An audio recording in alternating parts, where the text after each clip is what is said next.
तो हेलो दोस्तों, कैसे हो सब लोग? ठीक ही हो गए। आज हम आप लोग का दोस्तों साइंस टॉपिक लेंगे, क्योंकि कई दिनों से मैथ ले रहे थे, वो चैप्टर द्विघात समीकरण का स्टार्ट करना था। लेकिन आज हम आप लोग का साइंस केमिस्ट्री स्टार्ट करेंगे, अम्ल भस्म और लवण। काफी समय हो चुका है, ठीक ना? तो जानते हैं दोस्तों अम्ल भस्म और लवण के बारे में, क्योंकि पिछले 2-3 वीडियो हम बनाए थे, तो उसमें हम आप लोग को टोटल चैप्टर के बारे में इंट्रोडक्शन दे दिए थे। तो पूरा चैप्टर हम आप लोग को समझा चुके हैं। तो आज दोनों काम करना है। आज हर टॉपिक को सुनते चलना है और साथ में लिखते भी चलना है ना? तो आज कॉपी कलम सब लोग साथ लेकर बैठिएगा, है ना? ये जब हम बोल रहे हैं तो कॉपी कलम वीडियो को रोक करके तुरंत कॉपी कलम ले आइए और बोलते जाएं, तो हम जब लिखाएं तो उसको आप नोट करते भी चलिए, ठीक ना? तो आज दोनों काम करेंगे, क्योंकि आज का थोड़ा वीडियो लंबा बनेगा, क्योंकि आज सुनना भी है और लिखना भी है, ठीक है? तो फटाक से आप लोग कॉपी कलम ले आइए, है ना? इच्छा हो पेंसिल ले आइए, नहीं इच्छा हो बस सुनिए, जो इच्छा है कीजिए, है ना? बट हाँ, आज जानिए दोस्तों, केमिस्ट्री का ये दूसरा चैप्टर है, चैप्टर 2 है, जिसका नाम है अम्ल भस्म और लवण। तो आज हम आपको फिर से बताते हैं, तो जानिए, समझिए, सुनिए और नोट कीजिए कॉपी में। सबसे पहला चीज दोस्तों कि केमिस्ट्री का जो सबसे इंपॉर्टेंट टॉपिक है अम्ल भस्म और लवण। तो इसमें हम लोग सबसे पहले जानते हैं अम्ल के बारे में, नहीं कि अम्ल कहते किसे हैं, भस्म कहते किसे हैं, लवण कहते हैं। ऑलरेडी हम आप लोग को बता चुके हैं पिछले वीडियो में। आप मेरा चेक कीजिए वीडियो, तो या देखिएगा तो उसमें आप जैसे ही आप उस वीडियो को देखिएगा आपको टोटल चीज याद हो जाएगा। इतनी बार हम उसमें समझाएंगे, आपको सब कुछ याद हो जाएगा, बस अर्थ लिखाए नहीं दोस्तों। तो आज आप लोग को लिखना भी है ना? तो सबसे पहला जो इसमें टॉपिक आता है वह है दोस्तों कि जब हम लोग अम्ल के बारे में पढ़ते हैं, भस्म के बारे में पढ़ते हैं, लवण के बारे में पढ़ते हैं, तो आज हम आपको स्टार्टिंग से लिखाते भी जाएंगे, डिफिनेशन लिखाते जाएंगे, टॉपिक लिखाते जाएंगे। तो इसमें सबसे पहला टॉपिक आता है विद्युत अपघटय और विद्युत अनपघटय, है ना? एक टॉपिक आता है विद्युत अपघटय और विद्युत अनपघटय। इसका मतलब क्या होता है दोस्तों, वो समझिए। इसका मतलब होता है, जिससे पहले जानिए विद्युत अपघटय का मतलब क्या होता है, ठीक ना? यदि आपसे कोई पूछे विद्युत अपघटय किसे कहते हैं, क्या नाम है? हुआ विद्युत अपघटय। अम्ल भस्म और लवण की परिभाषा से पहले आता है विद्युत अपघटय। यदि आपसे कोई पूछे विद्युत अपघटय का मतलब क्या होता है, एक लाइन का परिभाषा बोलो, एक लाइन का परिभाषा बोलो कि जब कोई जलीय विलयन, मतलब कोई भी पदार्थ, चाहे वो अम्ल हो, भस्म हो या लवण हो, मतलब जब कोई अम्ल, भस्म या लवणीय पदार्थ, ठीक, का पूर्णतः जलीय विलयन में संचालन हो जाता है, तो उसे हम लोग कहते हैं विद्युत अपघटय। ठीक है, समझ में आया? एक बार फिर से सुनिए। मतलब यदि आपसे कोई पूछे कि विद्युत अपघटय का मतलब किसे कहते हैं, तो एक लाइन में बोलिएगा कि वैसे यौगिक, वैसे पदार्थ जिसके जलीय विलयन में विद्युत धारा का संचालन हो जाता है, उससे वो नाम है विद्युत अपघटय। तो विद्युत का मतलब क्या हुआ? करंट। मतलब कि ऐसा यौगिक, यौगिक में हम क्या ले सकते हैं? अम्ल ले सकते हैं, भस्म ले सकते हैं, लवण ले सकते हैं। यदि हम बोले यौगिक, वैसा यौगिक, तो यौगिक मतलब आपको समझना है अम्ल, भस्म या लवण। क्लियर हो गया? तो सबसे पहले दोस्तों, यदि आपसे कोई पूछे विद्युत अपघटय किसे कहते हैं, क्या बोलोगे? क्या बोलोगे परिभाषा? वैसे यौगिक जिसके जलीय विलयन में, जिसके जलीय विलयन में विद्युत का संचालन कर सकते हैं। इसका मतलब संचालन मतलब विद्युत धारा प्रवाहित कर सकते हैं, उसे हम लोग क्या कहते हैं? विद्युत अपघटय। क्लियर हो गया? अच्छा, इसको एकदम बिल्कुल शॉर्ट तरीके से समझिए, है ना? शॉर्ट तरीके से समझिए। मतलब कि जब किसी अम्ल में या भस्म में या लवण में विद्युत धारा हम प्रवाहित कर दें, है ना? जैसे कोई अम्ल है, कोई अम्ल है, मान लीजिए कि नींबू का रस है, मान लीजिए नींबू का रस है, और नींबू के रस को पानी में मिला दिया, उसमें करंट प्रवाहित कर दिए। यदि करंट का प्रवाह हो गया, यदि करंट का प्रवाह हो गया, मतलब विद्युत धारा प्रवाहित हो गया, तो उसे हम लोग क्या कहते हैं? वो क्या कहते हैं? विद्युत अपघटय। तो यदि आपसे कोई पूछे विद्युत अपघटय किसे कहते हैं, एक छोटा सा परिभाषा बोलिए। क्या बोलिएगा? वैसा यौगिक, पहले सुन लीजिए, वैसा यौगिक, क्या बोलोगे? वैसा यौगिक, ठीक, जिसके जलीय विलयन में विद्युत का संचालन कर सकते हैं। वैसा यौगिक जिसके जलीय विलयन में विद्युत का संचालन कर सकते हैं, उसे विद्युत अपघटय कहते हैं। ठीक ना, लिख लीजिए, हेडिंग मारिए कॉपी में, विद्युत अपघटय। देखिए डैश लीजिए,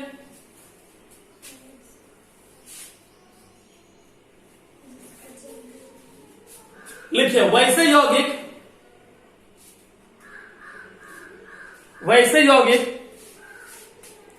जिसका जलीय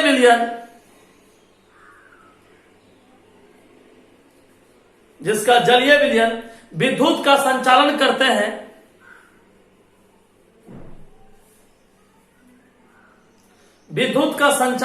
हैं, उसे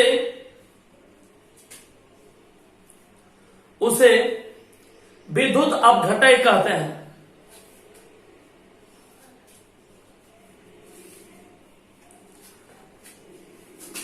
एग्जाम्पल में लिखिए,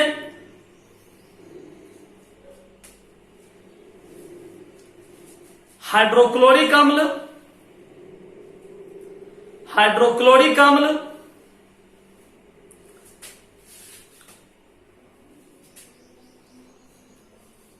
सोडियम हाइड्रोक्साइड,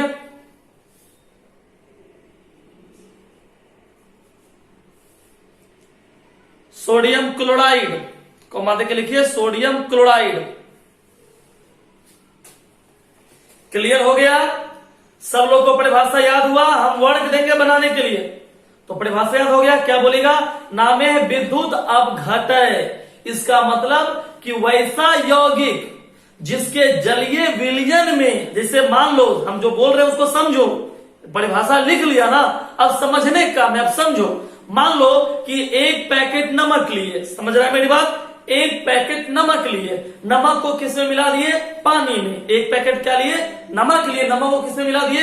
पानी में। जैसे ही नमक को पानी मिलाए, मिलाने के बाद उसमें करंट प्रवाहित कर दिए, और यदि करंट का प्रवाह हो गया, मतलब कि करंट प्रवाहित कर दिया, आप छुए आपको करंट लग गया, इसका मतलब क्या हुआ? इसका मतलब कि वह विद्युत अपघटय है।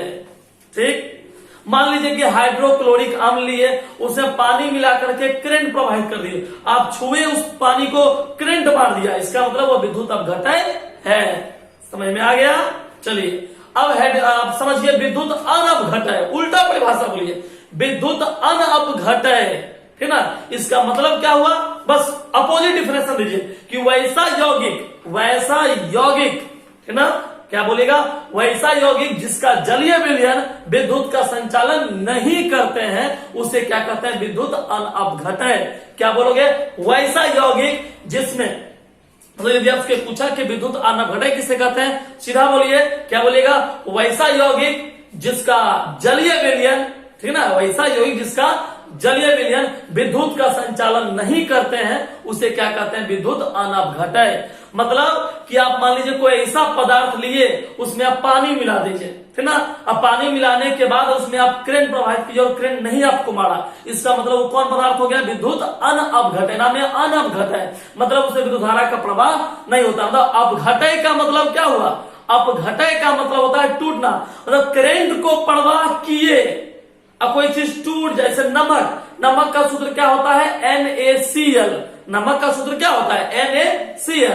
आप जैसे ही करंट प्रवाहित किए, Na अलग, Cl अलग, इसका मतलब विद्युत अपघटय। आप बालू में करंट प्रवाहित कीजिएगा, तो क्या बालू का कण अलग अलग हो जाएगा? नहीं होगा, अनपघटय हो गया। चलिए समझ गया? अब लिखिए, हेडिंग दीजिए विद्युत अनपघटय।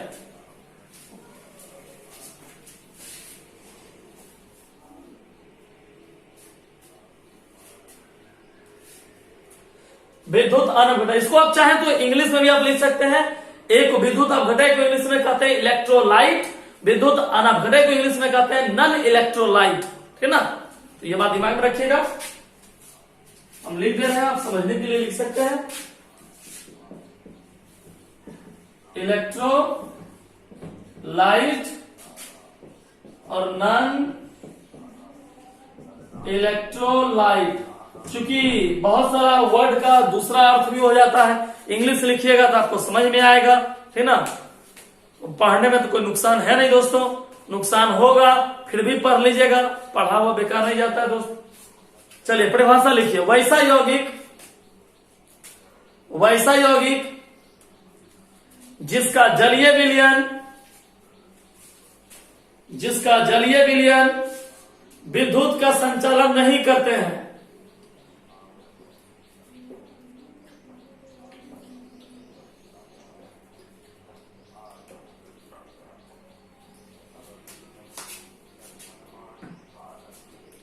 विद्युत का संचालन नहीं करते हैं, उसे विद्युत अनपघटय कहते हैं। जैसे अल्कोहल, एग्जाम्पल लिखिए, अल्कोहल, ग्लूकोज, यूरिया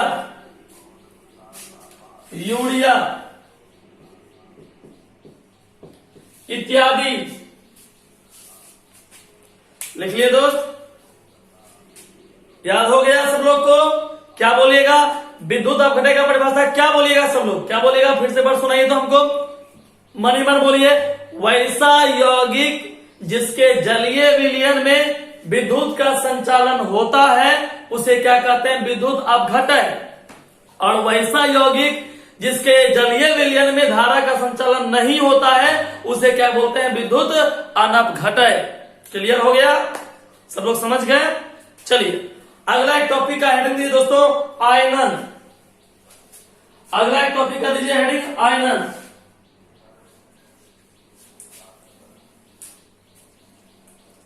आयनन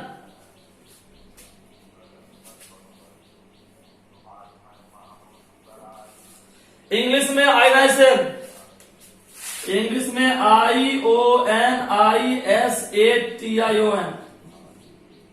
आयनाइजेशन।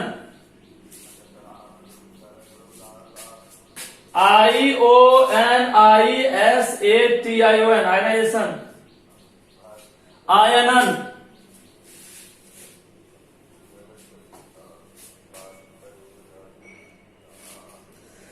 देखिए अब आयनन किसे कहते हैं दोस्तों? तो क्या बोलोगे? आयनन का मतलब होता है, बुआ पहले समझो, आयनन का मतलब होता है आयन में विभक्त हो जाना, मतलब आयन में टूटना। आयनन का मतलब होता है आयन में टूटना। इसका मतलब समझो, इसको इंग्लिश में बोलते हैं आयनाइजेशन, है ना? आयनाइजेशन। आयनन क्या होता है, परिभाषा वो समझो। मतलब आयनन का मतलब हुआ आयन में टूटना। अब कैसे टूटता है उसको परिभाषा समझो तो क्या बोलोगे? जल द्वारा। यदि आपसे पूछे आयनन किसे कहते हो, क्या बोलोगे? जल द्वारा। क्या बोलेगा परिभाषा? जल द्वारा विद्युत अपघटियों का, सुनो ध्यान से, जल द्वारा विद्युत अपघटियों का आयनन में विखंडन होने की क्रिया को क्या कहते हैं? आयनन। किसके द्वारा हुआ? जल द्वारा, पानी के द्वारा, जल द्वारा विद्युत अपघटय का आयन में टूट जाना। ठीक, जल द्वारा हम जो बोल रहे सुनो और याद करो दिमाग में। जल द्वारा, किसके द्वारा? जल द्वारा विद्युत अपघटय का आयनों में टूट जाना, है ना? जल द्वारा विद्युत अपघटय का आयनों में टूट जाना। फॉर एग्जाम्पल देते दोस्तों, एग्जाम्पल समझिए, एग्जाम्पल से आप इसको समझिए। इससे मान लीजिए दिया हुआ है, एक केमिकल दिया हुआ है, समझिए NaCl, ठीक ना? NaCl, ठीक है? अब NaCl को क्या किए? नमक है, NaCl नमक को पानी में मिला दिए। जैसे ही पानी मिला करके उसमें करंट प्रवाहित किए दोस्तों, तो Na अलग हो गया और Cl अलग हो गया। यही हुआ यौगिक का, इसको कहते हैं विद्युत अपघटय। ये आयनों में विभक्त हो गया, आयनों में टूट गया। आयन मतलब ये प्लस और ये माइनस। देखो जैसे ही पानी में मिलाए करंट प्रवाहित किए, Na अलग, Cl यहां साथे है, यहां साथे है, और यहां क्या हो गया? अलग अलग हो गया। ठीक, तो आयन में विभक्त हो गया, डिवाइड हो गया, टूट गया। इसी को हम लोग कहते हैं आयनाइजेशन प्रोसेस, अर्थात आयनन क्रिया या आयनन प्रक्रिया बोलते हैं। तो परिभाषा याद हो गया? फिर से एक बार सुनिए, क्या बोलेगा? जल द्वारा विद्युत अपघटय, कन्फर्म, जल द्वारा विद्युत अपघटय का आयनों में विभक्त होने की क्रिया को क्या कहते हैं? आयनन कहते हैं। तो लिख लीजिए, हेडिंग दीजिए आयनन। सभी बच्चे लोग हेडिंग दीजिए आयनन। लिखिए, जल द्वारा विद्युत अपघटय का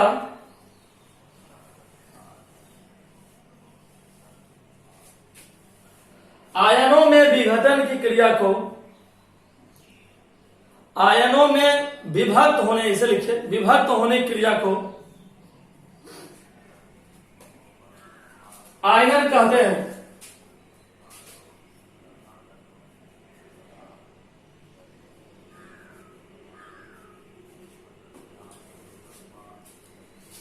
आयनन कहते हैं। चलिए सब लोग लिख लिए, हो गया सब लोग का। चलिए अब जानिए दोस्तों कि अम्ल किसे कहते हैं। ये चैप्टर का नाम है अम्ल भस्म लवण। तो अब जानेंगे दोस्तों अम्ल कहते किसे हैं। तो आपको पहले पिछले वीडियो में हम बता चुके हैं, लेकिन आज लिखना भी है सुन करके। तो आज हम सुनाएंगे कम, लिखाएंगे ज्यादा, क्योंकि पिछले वीडियो में आप देख लीजिएगा, पिछले वीडियो में हम आपको सिर्फ सुनाए थे, तो याद हो जाएगा, वहां से यहां से नोट कर लीजिए, फिर भी एक बार सुन लीजिए। यदि आपसे कोई पूछे दोस्तों अम्ल किसे कहते हैं, अम्ल का हम आपको एक पहचान बताए थे और एक परिभाषा बताए थे। यदि आपसे पूछे अम्ल की पहचान क्या है, तो आप सीधी भाषा बोलिए कि अम्ल स्वाद में क्या होता है, वो खट्टा होता है। यदि आपसे पूछे अम्ल किसे कहते हैं, एक डिफिनेशन दीजिए, पहचान दीजिए कि अम्ल स्वाद में क्या होता है बाबू, खट्टा होता है। अम्ल का स्वाद क्या होता है, खट्टा होता है, या अम्ल स्वाद में कैसा लगता है, खट्टा लगता है, ठीक ना। एक परिभाषा आपको समझ में आ गया, एक पहचान आपको समझ में आ गया कि अम्ल स्वाद में क्या होता है, खट्टा होता है। लेकिन दोस्तों यदि आपसे कोई पूछे कि अम्ल की परिभाषा क्या है, तो आप एक लाइन का परिभाषा भी बोलिएगा। क्या परिभाषा बोलिएगा? एक वैज्ञानिक थे दोस्तों, एक वैज्ञानिक, हम आपको पिछले क्लास में बताए थे कि एक वैज्ञानिक थे जिनका नाम था आर्हेनियस। एक वैज्ञानिक थे जिनका क्या नाम था बुआ, आर्हेनियस। तो आर्हेनियस ने अम्ल का परिभाषा दिया, अम्ल का भी परिभाषा दिया, और आर्हेनियस ने भस्म का भी परिभाषा दिया। यदि आपसे कोई पूछे कि अम्ल कहते किसे हैं, अम्ल किसे कहते हैं, एसिड किसे कहते हैं, तो आप परिभाषा बोलेगा कि आर्हेनियस के द्वारा। ये आपको बोलना कंपल्सरी दोस्तों, क्योंकि आप जो परिभाषा बोल रहे हैं वो सही है गलत आपको पता है क्या, नहीं पता है आपको, नहीं पता। वैज्ञानिक का नाम बोलेगा, ये गलत भी कोई करता तो आपका क्या गया, तो वैज्ञानिक का नाम गया, है ना। तो इसलिए आपको वैज्ञानिक का नाम साथ लेके बोलना है। क्या बोलेगा कि आर्हेनियस के द्वारा, है ना। ध्यान सुनिए, फिर हम लिखाएंगे, है ना। यदि आपसे पूछे अम्ल किसे कहते हैं, तो कहेगा कि आर्हेनियस के द्वारा अम्ल वह पदार्थ है जिसको जल में पूर्णतः घुलाने पर हाइड्रोजन आयन देता है ना। क्या लिखेगा? अम्ल वह पदार्थ है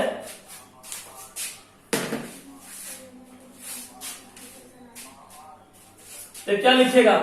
अम्ल वह पदार्थ है जो जल में घुलकर हाइड्रोजन आयन देता है, आयन देता है, उसे अम्ल कहते हैं।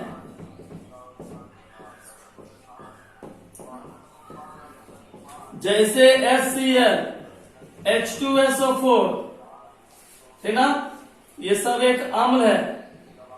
इसको पहले आप समझ लीजिए। यदि आपसे पूछे अम्ल किसे कहते हैं, क्या बोलेगा? आर्हेनियस के द्वारा अम्ल वह पदार्थ है जो जल में घुलकर कौन आयन देता है बाबू? हाइड्रोजन आयन देता है। यदि आपसे पूछे अम्ल कौन सा आयन देता है, क्या बोलेगा? हाइड्रोजन आयन देता है। एग्जाम्पल है हाइड्रोक्लोरिक अम्ल है, सल्फ्यूरिक अम्ल है, एसिटिक अम्ल है, सिट्रिक अम्ल है, बहुत सारा अम्ल है दोस्तों, ठीक ना। तो जल्दी से हेडिंग मारिए कॉपी में, अम्ल देखे डाल दीजिए। इंग्लिश नाम लिखिए एसिड, इंग्लिश नाम लिखिए एसिड, ACID, डैश लिखिए। आर्हेनियस के द्वारा, आर्हेनियस के द्वारा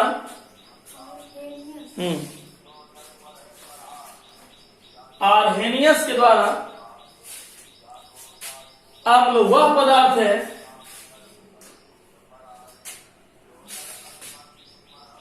अम्ल वह पदार्थ है जो जल में घुलकर, जो जल में घुलकर हाइड्रोजन आयन देता है,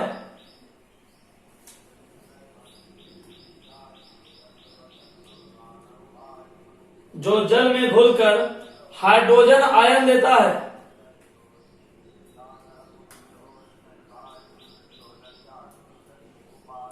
उसे अम्ल कहते हैं, उसे अम्ल कहते हैं। एग्जाम्पल लिखिए, हाइड्रोक्लोरिक अम्ल,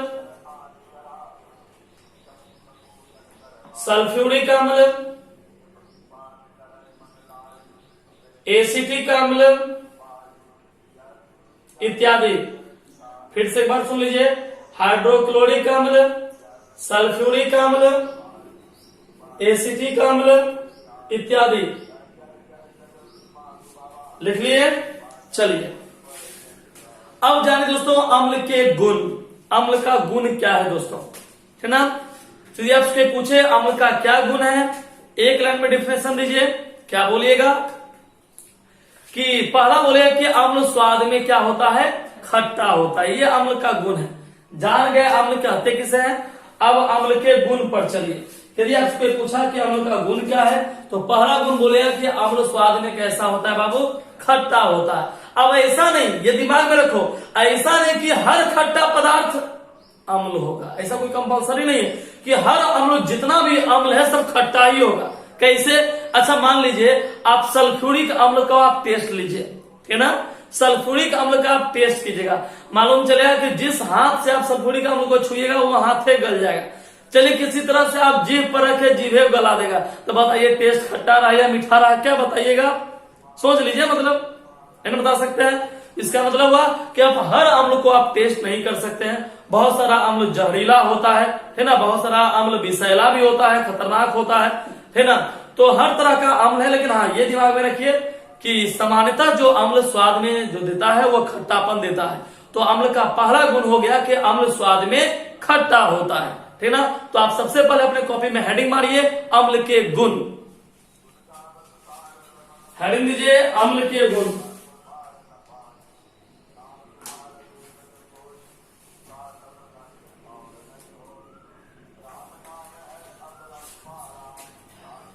पहला लिखिए, अम्ल स्वाद में खट्टा होता है।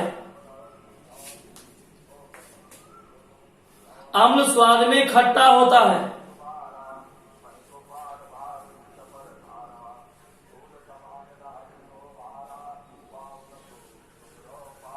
दूसरा लिखिए,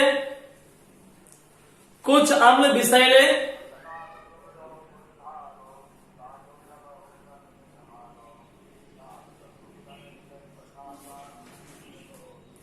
एवं हानिकारक होते हैं। कुछ अम्ल विषैले एवं हानिकारक होते हैं।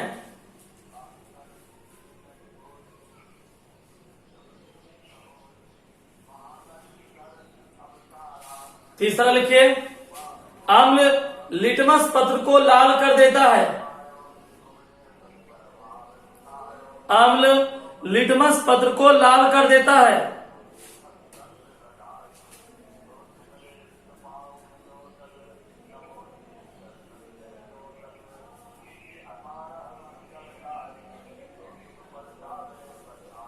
चौथा लिखिए, अम्ल भस्म के साथ अभिक्रिया कर उदासीन हो जाता है। अम्ल भस्म के साथ अभिक्रिया कर उदासीन हो जाता है। अम्ल भस्म के साथ अभिक्रिया कर उदासीन हो जाता है।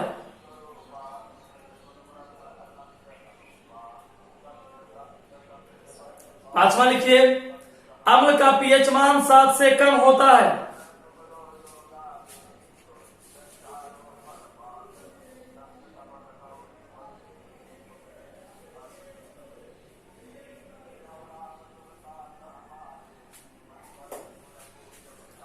और छठा लिखिए,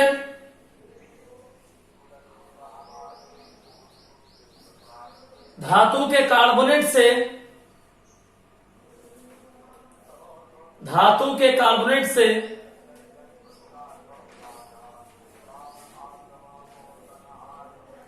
जब कोई अम्ल अभिक्रिया करता है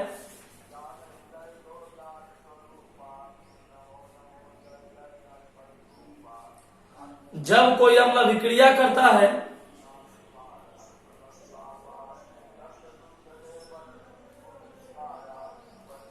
तब CO2 गैस की उत्पत्ति करता है।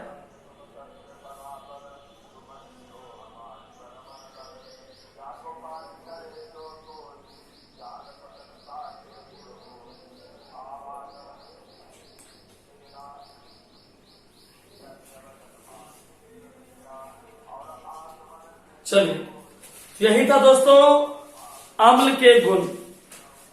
एक बार ध्यान से सुनिए, क्योंकि याद तो हम आपको करवा चुके हैं, लेकिन ये थोड़ा सा विशेष नॉलेज में आपको लिखा दिए। पिछले बार हम आपको बताए थे कि अम्ल जब किसी भस्म से अभिक्रिया करता है उदासीन में जाता है। अम्ल जब कोई लिटमस से अभिक्रिया करता है या लिटमस पर उसका जो प्रभाव होता है वो उसके रंग को परिवर्तन करता है। आज हम आपको लिखा दिए कि वह लाल रंग देता है, इसलिए हम आपको आज विशेष नॉलेज दे दिए, ठीक ना। लेकिन पूछे कौन सा रंग देता है तो लाल रंग देता है। कौन सा गैस देता है तो इसे दो गैस देता है दोस्तों, एक तो हाइड्रोजन है। तो जब कोई अम्ल धातु से अभिक्रिया करेगा तो समानता हाइड्रोजन गैस उत्पत्ति कर देता है, अन्यथा धातु के कार्बोनेट या बाइकार्बोनेट से अभिक्रिया करता है तब CO2 गैस की उत्पत्ति करता है। तो एक बार शुरू से सुनिए और उसको याद कीजिए। यदि आपसे कोई पूछे दोस्तों कि अम्ल के गुण बताइए तो आराम से आप 4, 5 या 6 गुण तो आराम से आप बोल सकते हैं। पहला कि अम्ल स्वाद में क्या होता है दोस्तों, खट्टा होता है। पहला क्या बोलेगा, अम्ल स्वाद में खट्टा होता है। दूसरा क्या बोलेगा कि अम्ल विषैला एवं हानिकारक होता है। आपको जैसा कि हम बताए कि बहुत सल्फ्यूरिक एसिड बहुत ज्यादा हानिकारक होता है। बहुत सारे जैसे फास्फोरिक अम्ल हो गया, नाइट्रिक अम्ल हो गया, वो जहरीला होता है दोस्तों। तो अम्ल जहरीला या फिर विषैला और हानिकारक होता है। तीसरा क्या बोलेगा कि अम्ल लिटमस पत्र को कौन सा रंग देता है, रंग में परिवर्तन करता है। तो आखिर कौन सा रंग कर देता है तो लाल रंग कर देता है। तो आप बोलेगा कि अम्ल लिटमस को लाल रंग कर देता है। चौथा बोलेगा कि जब कोई अम्ल किसी भस्म से अभिक्रिया करता है तो वह उदासीन हो जाता है ना। उसके बाद आप बोलेगा कि जब अम्ल का जो pH मान होता है वह 7 से कम होता है। उसके बाद आप बोलेगा कि जब कोई अम्ल धातु के कार्बोनेट से अभिक्रिया करता है तो वह CO2 गैस की उत्पत्ति कर देता है। तो इतना बात आपको याद रखना है दोस्तों। तो एक बार हम फिर से रिपीट करते हैं, आप सारी बातों को फिर से सुन लीजिए। पहला क्या बोलेगा, अम्ल स्वाद में खट्टा होता है, कंप्लीट। दूसरा क्या बोलेगा कि अम्ल विषैला एवं हानिकारक होता है, दो को बोल लिए। तीसरा क्या बोलेगा कि अम्ल लिटमस पत्र को लाल कर देता है, मतलब कि जब अम्ल को लिटमस पत्र में डालते हैं या लिटमस पत्र को जब अम्ल में मिलाते हैं तो वह लाल रंग देता है दोस्तों। चौथा क्या बोलेगा कि जब अम्ल किसी भस्म से अभिक्रिया करता है तो वह उदासीन हो जाता है। पांचवा क्या बोलेगा कि अम्ल जब धातु के कार्बोनेट या बाइकार्बोनेट से अभिक्रिया करता है तो CO2 गैस देता है। और लास्ट क्या बोलेगा कि अम्ल का pH मान 7 से कम होता है। कंप्लीट हो गया। चलिए अब आपको हम बताएंगे भस्म के बारे में, ठीक ना, कि भस्म क्या है, भस्म कहते किसे हैं। तो समझिएगा दोस्तों, ऊपर में हेडिंग दे दीजिए भस्म, ऊपर में हेडिंग दीजिए दोस्तों भस्म।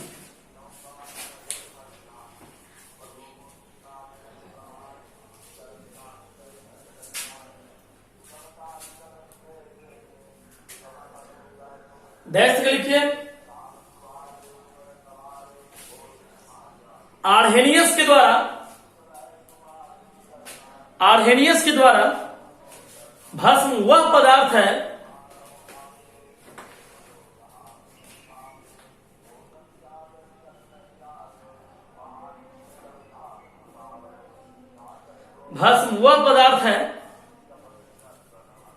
जो जल में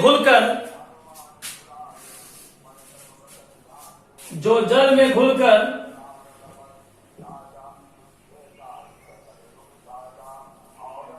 हाइड्रोक्साइड आयन देता है। हाइड्रोक्साइड संकेत में आप OH लिख सकते हैं, हाइड्रोक्साइड।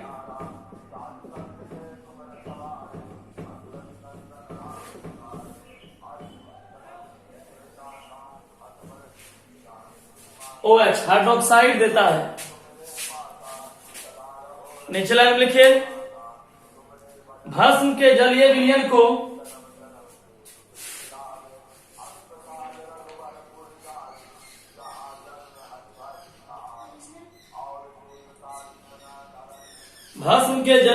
को क्षार कहते हैं।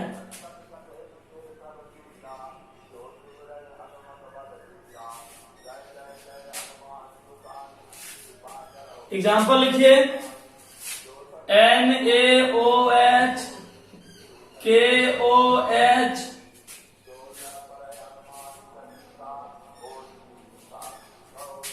CaOH2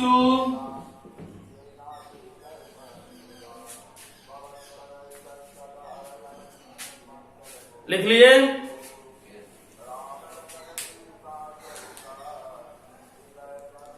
सब लोग लिख लिए।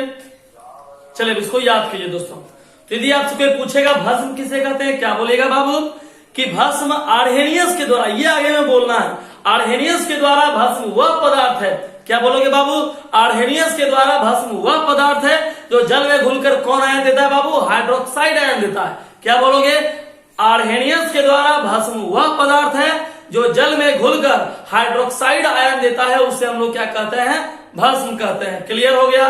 यदि आपसे पूछे भस्म किसे कहते हैं, क्या बोलेगा, आर्हेनियस के द्वारा भस्म वह पदार्थ है जो जल में घुलकर हाइड्रोक्साइड आयन देता है। हाइड्रोक्साइड का संकेत क्या होता है बाबू, OH। सिर्फ H रहे तो हाइड्रोजन, OH रहे तो हाइड्रोक्साइड, तो हाइड्रोक्साइड आयन देता है, उसे हम लोग क्या कहते हैं, भस्म कहते हैं। ठीक है। या आप ऐसा बोल सकते हैं कि इसी का दूसरा नाम होता है क्षार। भस्म बोलिए या क्षार बोलिए, दोनों में अंतर एक ही चीज का होता है, जलीय विलयन का। एक होता है ड्राई, सूखा हुआ, और एक होता है थोड़ा जलीय विलयन में होता है। तो भस्म के जलीय विलयन को ही क्या कहते हैं, क्षार कहते हैं। ठीक है, अर्थात दोनों नाम एक ही है दोस्तों। एग्जाम्पल में आप क्या बोल सकते हैं, सोडियम हाइड्रोक्साइड बोल सकते हैं, पोटेशियम हाइड्रोक्साइड बोल सकते हैं, कैल्शियम हाइड्रोक्साइड बोल सकते हैं, या आप एग्जाम्पल बोल सकते हैं दोस्तों।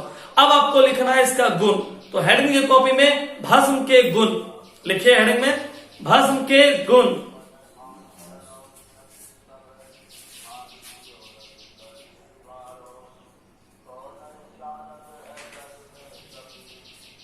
पहला लिखिए, भस्म स्वाद में कड़वा होता है। भस्म स्वाद में कड़वा होता है।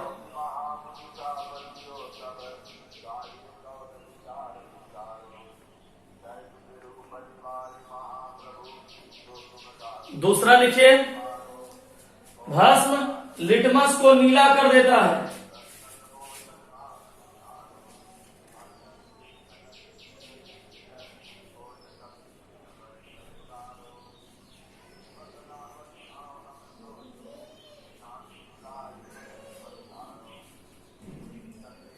तीसरा लिखिए, जब कोई भस्म अम्ल से विक्रिया करता है, जब कोई भस्म किसी अम्ल से विक्रिया करता है तो उदासीन बन जाता है, तो उदासीन बन जाता है।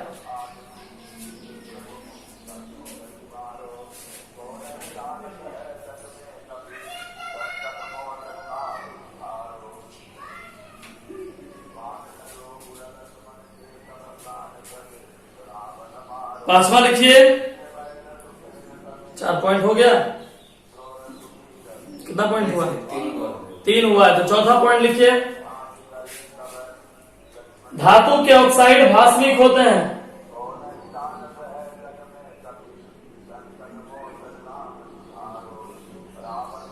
धातु के ऑक्साइड भास्मिक होते हैं।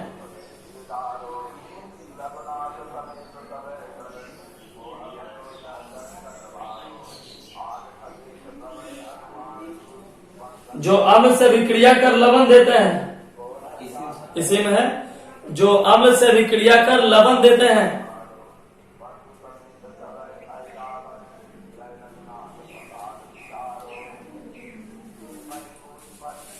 और पांचवा लिखिए,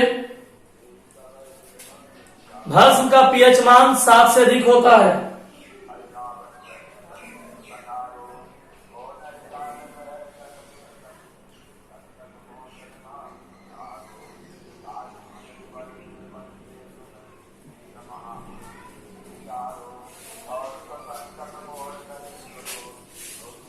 चलिए दोस्तों, तो ये था भस्म के गुण। आप लोग सब लोग लिख लिए होंगे, तो अब इसको एक बार याद कर लीजिए। यदि आपसे पूछे भस्म के गुण क्या है, पहला क्या बोलेगा, भस्म स्वाद में कड़वा होता है। दूसरा क्या बोलोगे, भस्म लिटमस को नीला कर देता है।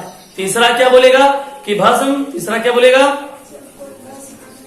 जब कोई भस्म अम्ल से विक्रिया करता है तो उदासीन हो जाता है। चौथा क्या बोलेगा, धातु के ऑक्साइड क्या होता है, भास्मिक होते हैं, जो अम्ल से विक्रिया कर लवण देते हैं। और पांचवा क्या बोलेगा, भस्म का पीएच मान 7 से अधिक होता है। आप इसको याद कीजिए दोस्तों। अब आपको बताते हैं कुछ सूचक के बारे में दोस्तों। जैसे हम आपको पिछले वीडियो में बताए थे कि बहुत सारे ऐसे सूचक होते हैं जो अम्ल और भस्म की पहचान करते हैं। बहुत सारे ऐसे सूचक होते हैं जो अम्ल और भस्म की पहचान करते हैं दोस्तों। तो आइए जानते हैं कौन कौन से सूचक ऐसे होते हैं, कौन कौन से ऐसे पदार्थ होते हैं जो कि सूचित करते हैं अम्ल और भस्म का। सबसे पहला दोस्तों हम एक नाम आपको लिखाए हुए, पहले उसी पर चर्चा करेंगे। एक नाम आपको बताए थे लिटमस। दोस्तों इससे है तो बहुत सारा चीज पदार्थ है। जैसे आप मान लीजिए गोभी हो गया, चुकंदर हो गया, हल्दी हो गया, है ना, या फिर सबसे इंपोर्टेंट साबुन हो गया, या फिर कृत्रिम पदार्थ में लीजिए तो मेथिल ऑरेंज हो गया, फिनाइलएथिलीन हो गया, लिटमस हो गया। मतलब बहुत सारा ऐसा पदार्थ दोस्तों जो कि अम्ल और भस्म की पहचान करता है। ठीक है, आप प्रैक्टिकल कर सकते हैं, आप अपने घर में ही प्रैक्टिकल कर सकते हैं, है ना।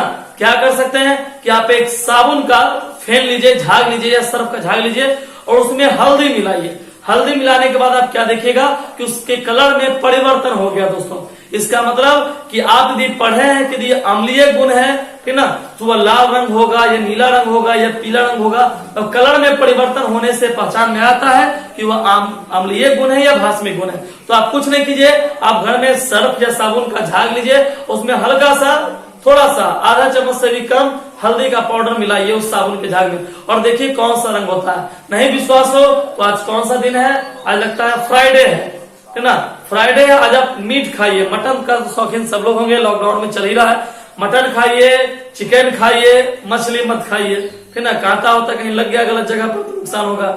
तो आप बस मटन खाइए और मटन खाने के बाद जो हाथ में आपका वो तेल रस लग जाता है, ठीक ना, तो लगने के बाद उसको आप सर्फ लीजिए और सर्फ से उसको रगड़िए, देखिए धीरे धीरे उसका कलर में परिवर्तन होता है दोस्तों।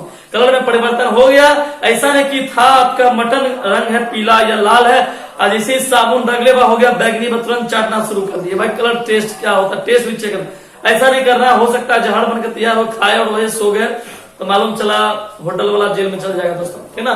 तो वो सब चखना नहीं है ना, वो सब कोई चखना तो है नहीं कि चखना को चखना पड़ेगा। बस ऐसे ही आप देखिए कलर में परिवर्तन होता है जो कि अम्लीय या भास्मिक गुण को प्रतीत होता है दोस्तों। लेकिन हाँ, अब जानिए कुछ ऐसे भी सूचक होते हैं। एक तो आप बहुत सारा नाम बता सकते हैं, आपको बता ही दिए हैं। यदि आपसे पूछे कुछ सूचक का नाम बताइए या कुछ प्राकृतिक सूचक का नाम बताइए जो अम्ल और भस्म की पहचान करते हैं, तो क्या बोलेगा, हल्दी, चुकंदर, गोभी, है ना, और यह बहुत सारा पदार्थ है, जितना साग सब्जी जहां पे ले सकते हो ना। कृत्रिम का आप नाम बोल सकते हैं, है ना, जैसे मेथिल ऑरेंज, फिनाइलएथिलीन, ये सब कृत्रिम पदार्थ है जिसका हम लोग इस्तेमाल कर लेते हैं, ठीक ना। उसके बाद दोस्तों कुछ ऐसे भी सूचक हैं। अच्छा मान लीजिए ये सूचक ऐसे हैं जिसको आप लोग देखिएगा, कलर में परिवर्तन हुआ तो अम्ल है, या ज्यादा हो गया भस्म है, नहीं हुआ फिर कुछ ना कुछ होगा ही। लेकिन तो जानते हो दोस्तों, अच्छा ये चीज सोचो, चलिए आपके पास भगवान दो आंख दिया हुआ है, आप एक आंख बंद करके भी देख सकते हैं, ठीक ना, आधा में भी आप काम चला सकते हैं, ठीक ना। हाँ ये है कि आप बीच रास्ते में आधा आंख बंद नहीं कीजिएगा, नहीं तो बीच रास्ते में आप मार खा सकते हैं, ठीक ना। ये सब अनुशासनहीनता है, ठीक ना, विद्यार्थी की पहचान नहीं है, समझिएगा इस बात को। लेकिन हाँ, अच्छा मान लीजिए जिनके पास आंखें नहीं रहे वो कैसे पहचानेगा, तो जानते हो ऐसे सूचक को हम लोग जानते हो क्या कहते हैं, ऑल्फैक्टरी सूचक। याद रखिएगा दोस्तों, यदि आपसे पूछे कि ऑल्फैक्टरी सूचक किसे कहते हैं तो आप कहिएगा कि ऐसे सूचक जिसे सूंघकर या महसूस करके पता लगाया सकता है, ऐसे सूचक को हम लोग क्या कहते हैं, ऑल्फैक्टरी सूचक। जैसे अच्छा वो एक बात बताओ, सब्जी कभी बनाया हो खुद से, है ना। जितने विद्यार्थी मेरे वीडियो देख रहे हैं वो एग्री कीजिएगा कि जहां तक जो लड़की लोग देख रहे हैं तो उनका तो मन कह रहा होगा कि हाँ मजबूरियों में, लड़का लोग देख रहे हो तो लोग कर रहे होंगे शौक से बनाते हैं सब्जी, कोई जबरदस्ती नहीं, इच्छा किया तो बना देते हैं, मतलब बनाते हैं। 1% करता हुआ नहीं बनाता अलग चीज है। बगल में उनकी माँ भी देख रही तो भी बना ही के दिखा देते हैं, है ना। तो खैर मम्मी को नहीं दिखाना है तो खाने पर लगा देंगे तुम लोग को। तो एक बात आप समझिए कि यदि मान लीजिए कि आप सब्जी बना रहे हो, सब्जी जानते हो कि बनाने से पहले आपको काटना पड़ता है। भिंडी की सब्जी है तो आपको प्याज काटना पड़ेगा, लहसुन काटना पड़ेगा, बस जो भी है सब काटना ही पड़ता है। लेकिन जानते हो दोस्तों, कुछ ऐसा चीज आप काटते हैं ना कि यदि अंधा व्यक्ति भी बगल से गुजरे ना उसको पहचान लग जाता है। अब आप समझ गए हम किसकी बात कर रहे हैं, प्याज नहीं, मतलब यदि कहीं प्याज कट रहा है और इस रूम में आप काट रहे हैं, कोई आदमी बगल वाले रूम में बैठा है और आप 1-2 किलो काट रहे हैं, तो काटने वाले का तो जो हाल होता है होबे करता है, लेकिन जो बेचारा बगल में बैठ के उसके आंख पर जो हाल होता है ना, वो किसी से कम नहीं होता दोस्तों। तो आखिर बाकी दोस्तों प्याज। दूसरा चीज दोस्तों, कभी मसाला के दुकान से गुजरे हो जहां मसाला पिसाया जाता है, जैसे हल्दी, धनिया, मिर्चा, खास तौर मिर्चा वाला दोस्तों, मिर्चा वाला कहां पर, मिर्चा वाला जो मिल होता है ना, जो पीसने वाला मिल, समझ लो ना, देखा ही हो, समझने क्या चीज, देखते नहीं हो आप। कभी उसके बगल से गुजरिए और पिसा रहा, मिर्चा गुंडी पिसा रहा है ना, बगल से गुजरे, फिर देखिए आपका चेहरे का क्या हाल होगा दोस्तों। इतना लहरेगा ना कि तुम अपने मोबाइल पर हमको बता नहीं सकते हो कितना असर करेगा उसका। ये कभी कहीं पर मान लीजिए घर में मिर्चा झड़ा रहा हो, ठीक है ना, मिर्चा गुंडी कहीं पर डिब्बा उब्बा साफ हो रहा हो और आप उसी बगल से क्रॉस कर गए, ठीक है, आप सूंघ लिए, तो आप समझ सकते हैं आपके साथ क्या हो सकता है, ठीक है ना। बिना मारे भी आपकी मौत हो सकती है दोस्तों, मरोगे नहीं, तरफ तरफ के मरोगे दोस्तों, इतना खतरनाक होता है दोस्तों। क्यों? आप देखे तो नहीं है, लेकिन आपके आंखों पर इसका इफेक्ट पड़ा। आप सुगंध के द्वारा, या बहुत सारा लवणी तेल होता है, जैसे नहीं आप दुकानों पर जाइए तो कहता नहीं कद्दू का तेल है, कद्दू का तेल, या आजकल हिमंगे से लेकर के नवरत्न तक आप देखते हैं, कोई भी आदमी देखते हो ना तेल लगा ले, आजकल देखते हो ना बहुत सारे आदमी जैस्मिन का तेल लगाते, लगाया कि नहीं लगाया, चमेली का तेल दोस्तों, चमेली का तेल लगाओ। जब आप लगाए बगल वाला पूरा क्लास आपको, जब आप लगा बैठे पूरा घर आपका इसमें लगा कि भाई कोई बच्चा चमेली लगाया है, समझ गया ना, जैस्मिन बोलिए, ज्यादा इज्जत आपको भी मिलेगा। तो जैस्मिन का तेल लगाइए या कद्दू का तेल लगाइए, तो आप स्मेल, मतलब कहने का सीधा सीधी अर्थ हो दोस्तों, स्मेल, सुगंध, आप सूंघ करके महसूस करके आप बता सकते हैं ये पदार्थ है ना। मिर्चा बगल में तो आपको नहीं कि आपको हल्दी लगेगा, मिर्चा ही लगेगा दोस्तों। इसका मतलब कि ये ऑल्फैक्टरी सूचक है। यदि आपसे पूछे कि एक ऑल्फैक्टरी सूचक के नाम बताएं तो आप हल्दी, मिर्चा, प्याज या फिर लवणीय तेल, आप बहुत का नाम ले सकते हैं, है ना। तो लिख लीजिए क्योंकि आज का तो टॉपिक साथ में पढ़ना और लिखना दोनों का है। हेडिंग मारिए, सूचक देकर ऐसे सूचक।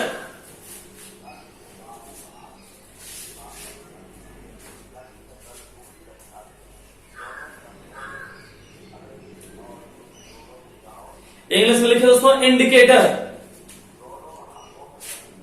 इंडिकेटर, INDICATOR,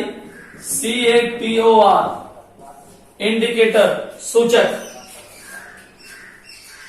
लिखे दोस्त, इंडिकेटर, सूचक।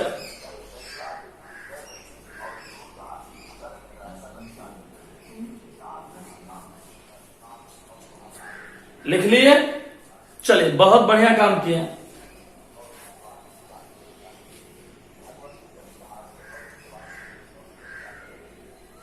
लिख लिए सब लोग? लिखिए, ऐसा पदार्थ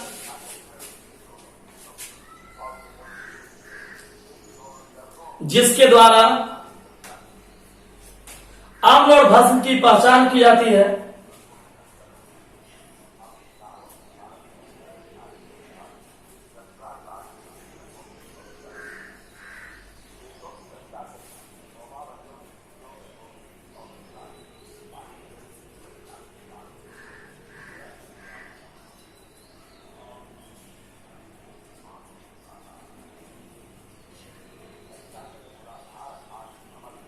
की पहचान की जाती है, उसे सूचक कहते हैं।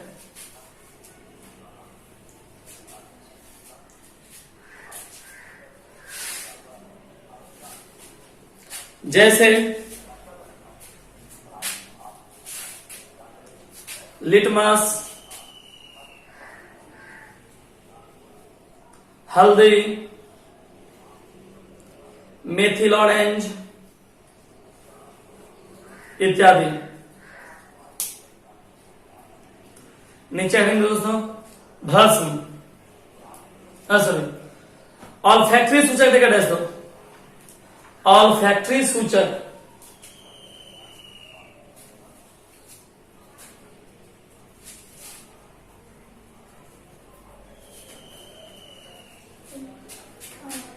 ऐसे लिखिए,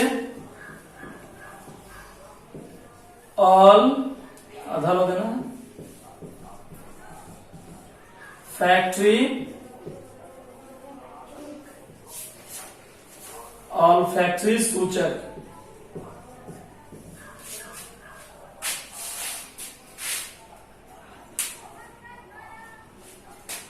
लिखिए। ऐसे पदार्थ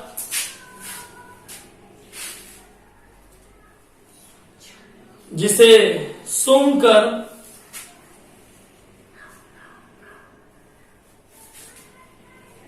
या महसूस करके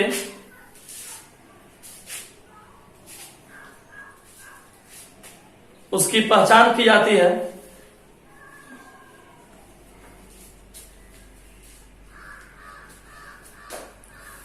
उसकी पहचान की जाती है, उसे ऑल्फैक्टरी सूचक कहते हैं।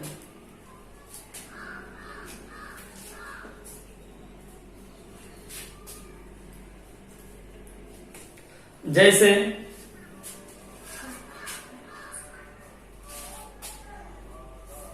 प्याज,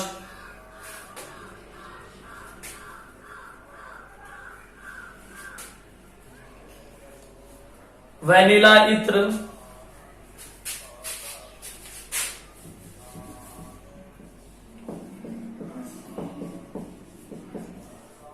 इत्र परफ्यूम जिसको बोलते हैं, सेंट, वैनिला इत्र इत्यादि।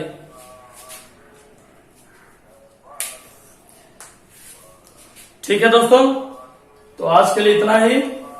कल फिर हम आपको आगे क्लास देंगे, आप लोग इसको भी याद कीजिए, ठीक ना?